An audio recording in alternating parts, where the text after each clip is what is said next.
Toulouse, le 15 mars 2020. Caroline est face aux pages vierges du cahier bleu prévu pour son fils. Elle n'a toujours pas écrit un mot.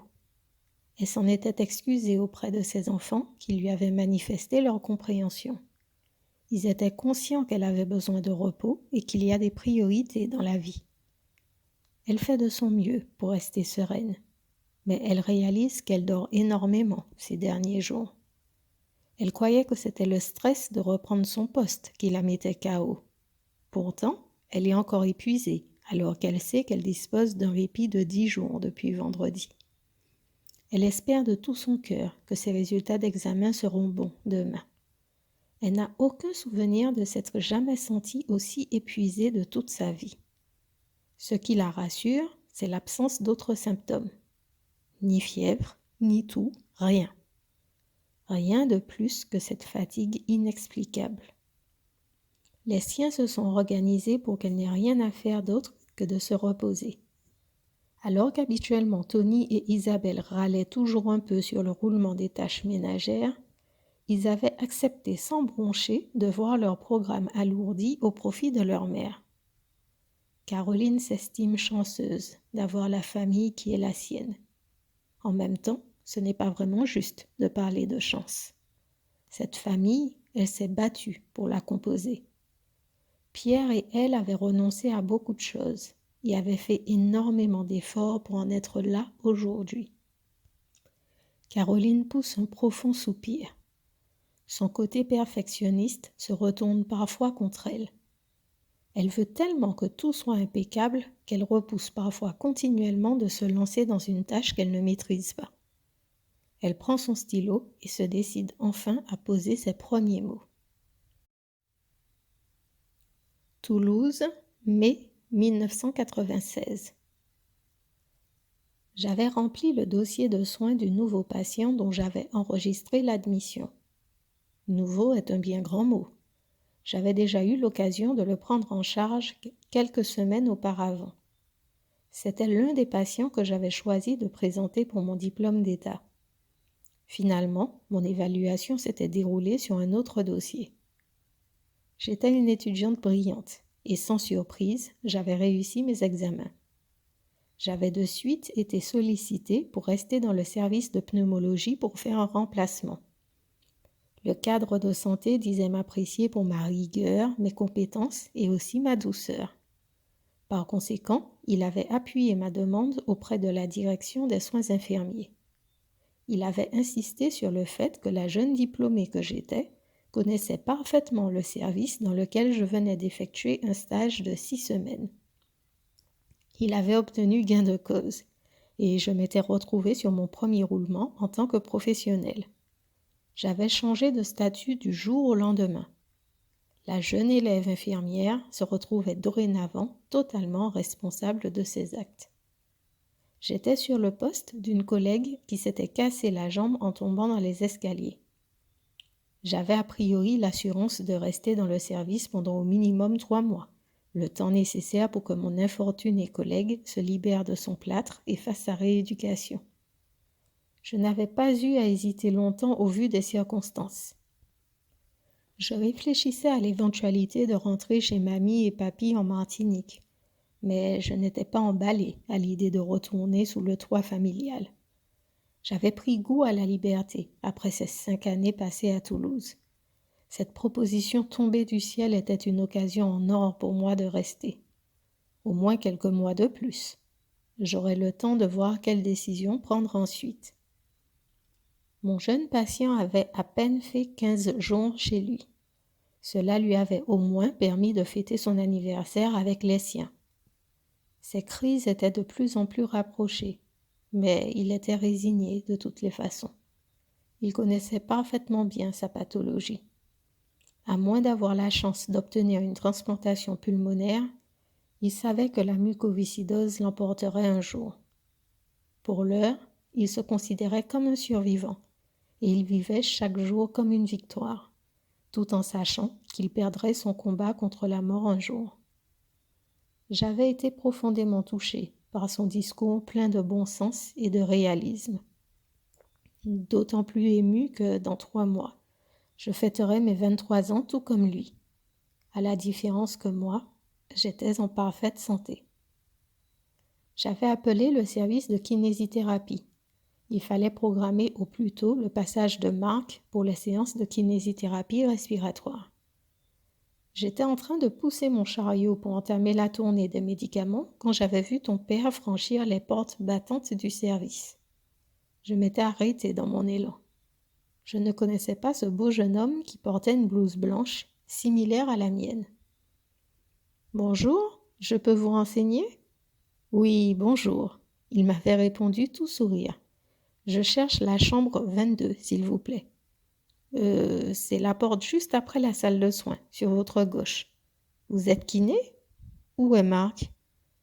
Marc est en congé pour 3 semaines, donc c'est moi qui le remplace dans ce service. Ah, ok. Je me présente, je m'appelle Caroline Chéry. Je suis l'infirmière en charge de ce secteur aujourd'hui. Enchantée, Caroline. Je m'appelle Yves Dufour et je suis le kinésithérapeute qui prend le relais de Marc pour les 3 prochaines semaines. Enfin, hormis sur mes 2 jours de repos hebdomadaires, bien sûr. Forcément. Je peux te tutoyer? On risque de se voir souvent. Tu peux, cela ne me dérange absolument pas. Très bien. Tu peux y aller. N'hésite pas à m'appeler si tu as besoin de quoi que ce soit. J'ai déjà mis quelques haricots sur sa table. Parfait. Je te remercie, Caroline. Je dois reconnaître que le premier jour, ton père m'avait fait énormément d'effet. Je le trouvais beau, sympa et souriant. Il m'avait beaucoup plu.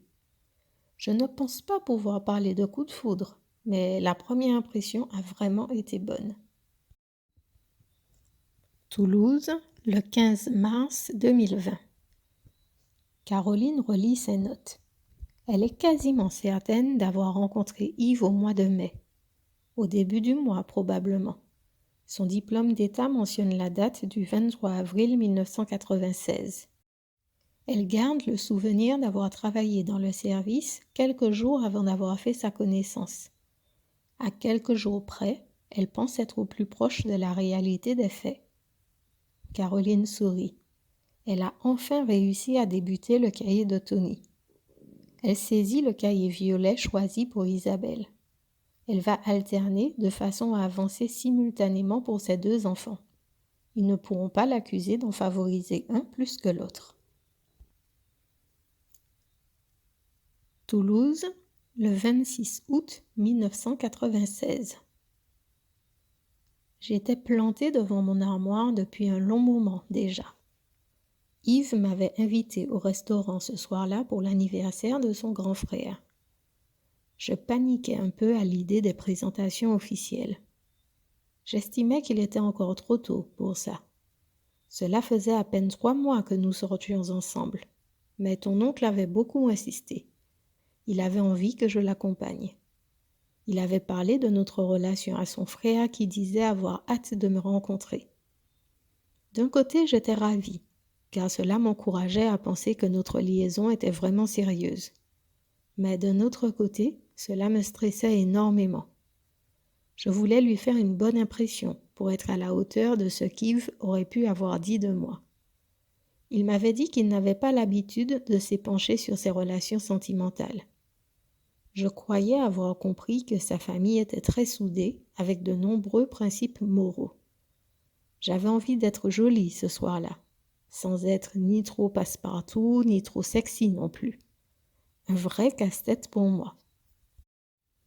Mon regard s'était finalement posé sur la robe blanche que Gabriel m'avait offerte le mois précédent pour mon anniversaire.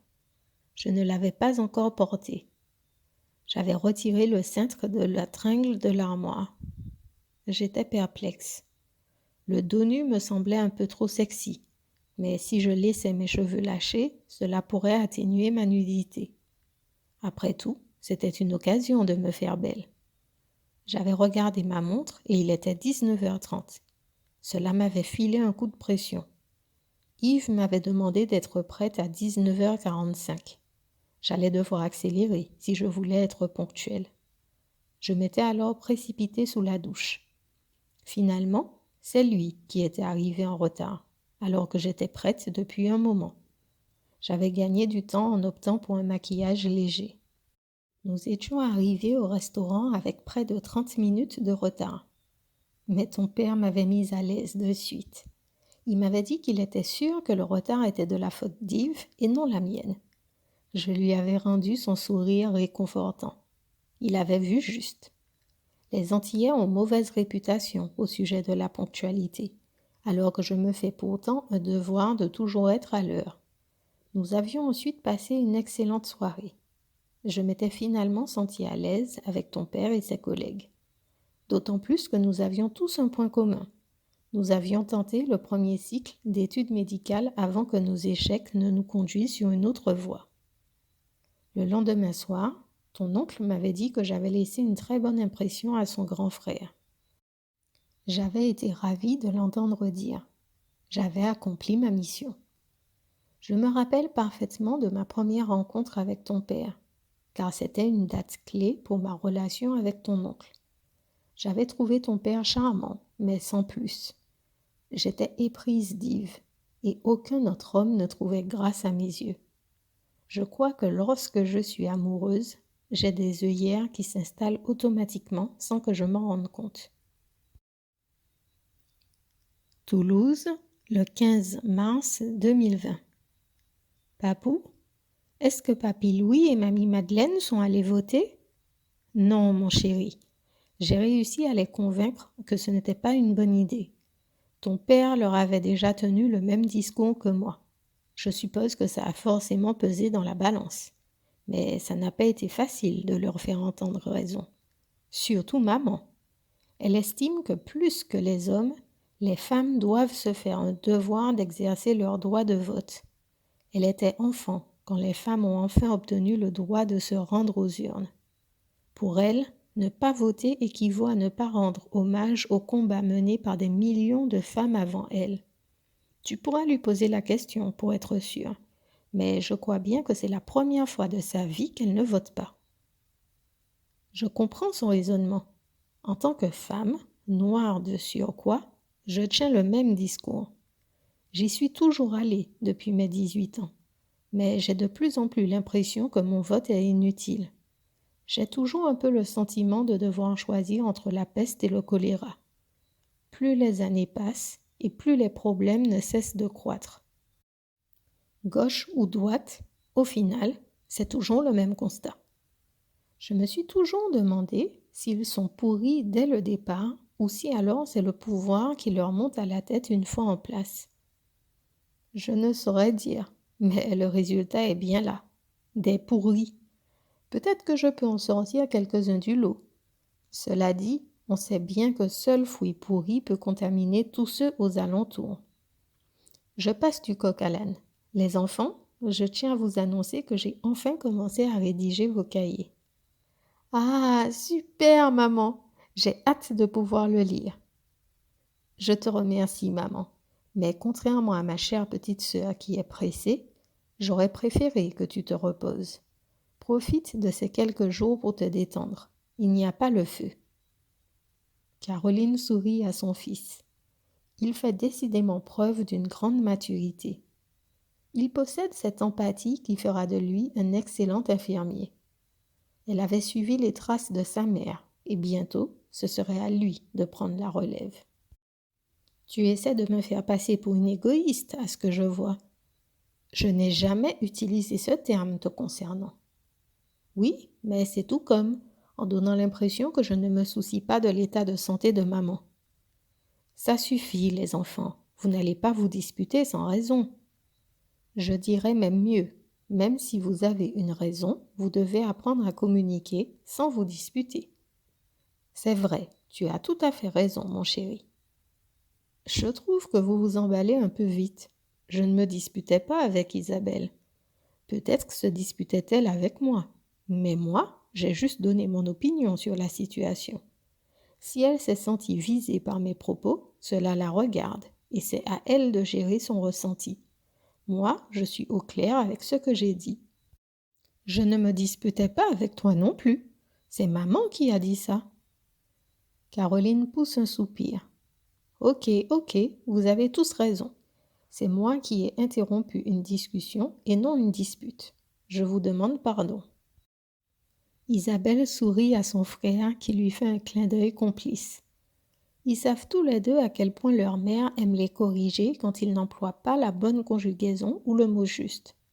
Ils s'étaient mis d'accord pour la prendre à son propre piège à chaque fois qu'ils en auraient l'occasion. Je vois que vous êtes de mèche, vous deux.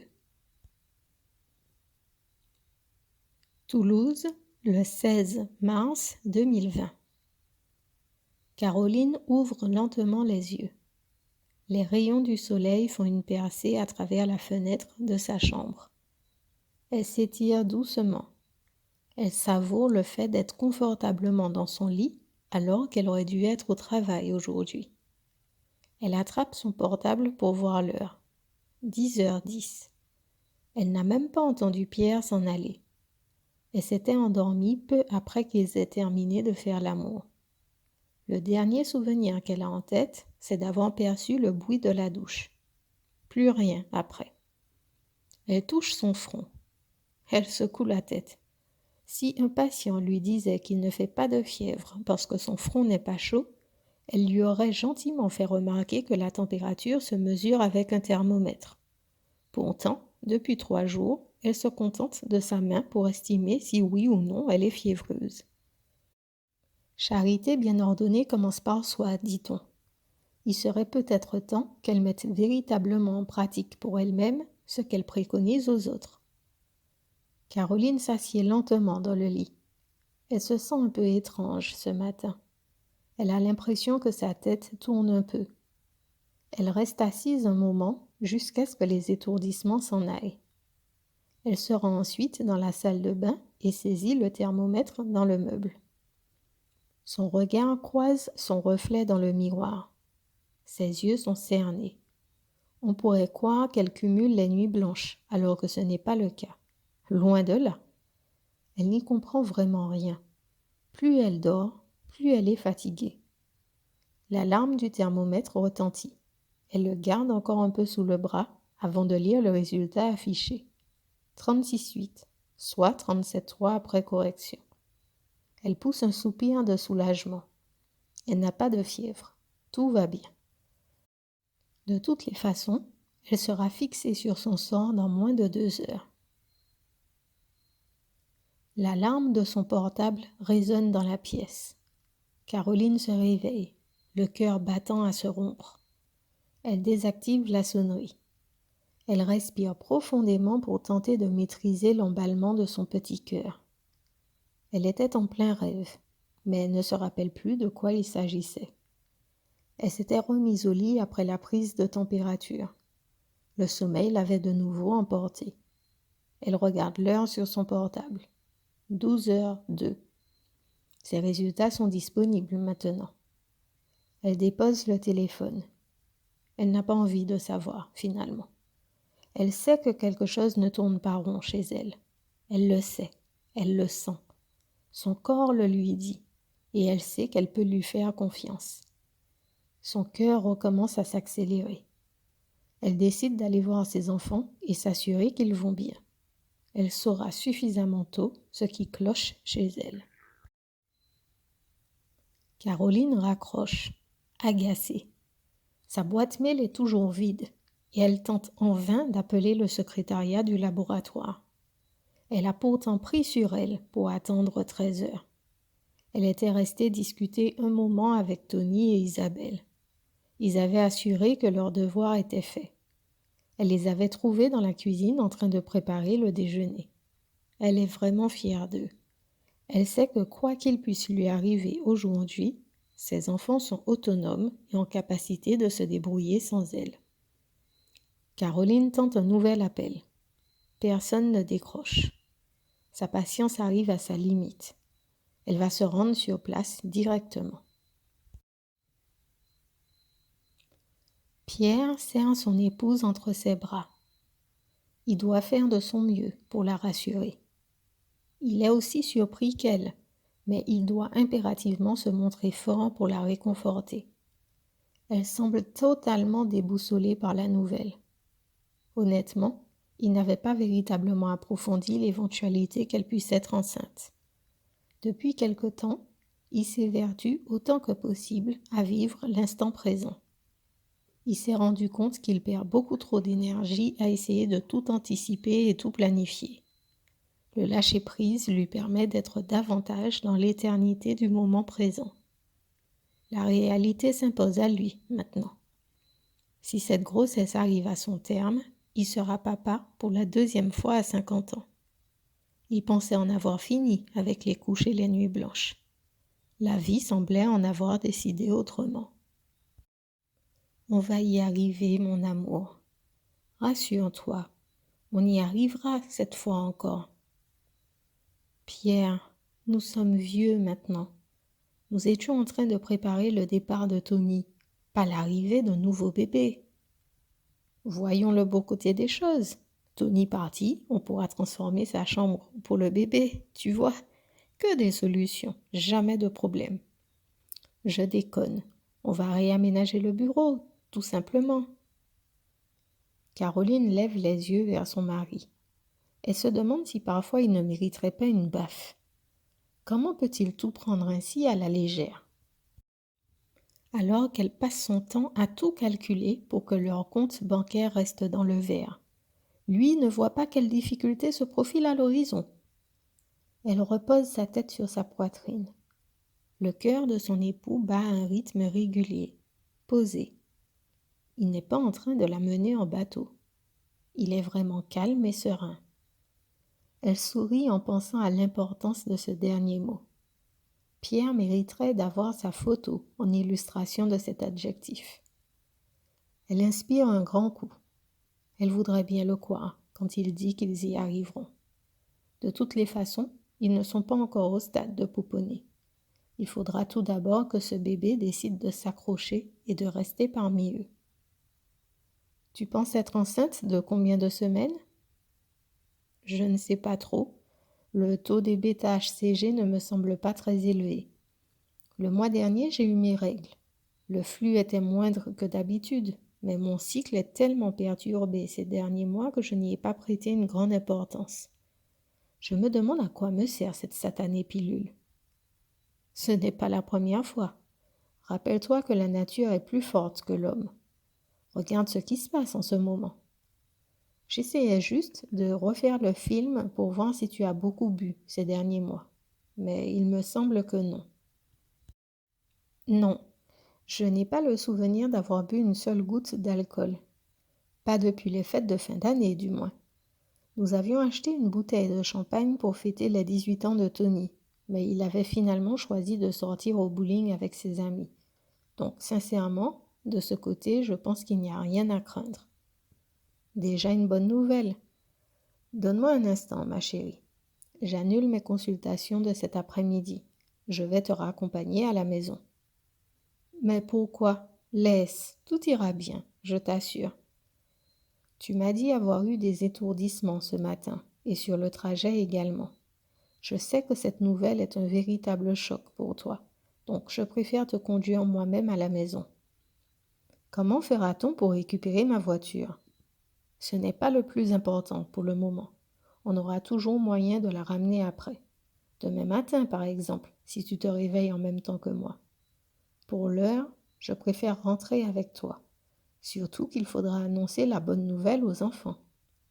C'est ça, oui, la bonne nouvelle. Caroline caresse doucement son ventre. Les mots de sa meilleure amie résonnent dans son esprit. Le bonheur est la seule richesse dont l'humanité ait besoin. Gabrielle avait toujours su trouver les mots pour l'encourager. Elle était enfant unique, mais Gabi était comme sa sœur. Plus que des liens de sang, elles étaient liées par le cœur. Elle commence enfin à se détendre véritablement. Tony et Isabelle avaient apparemment bien accueilli la nouvelle. Ils avaient l'air de penser que c'était une bonne chose pour Pierre et elle, qu'ils auraient de la compagnie quand eux ne seraient plus présents du fait de leurs études.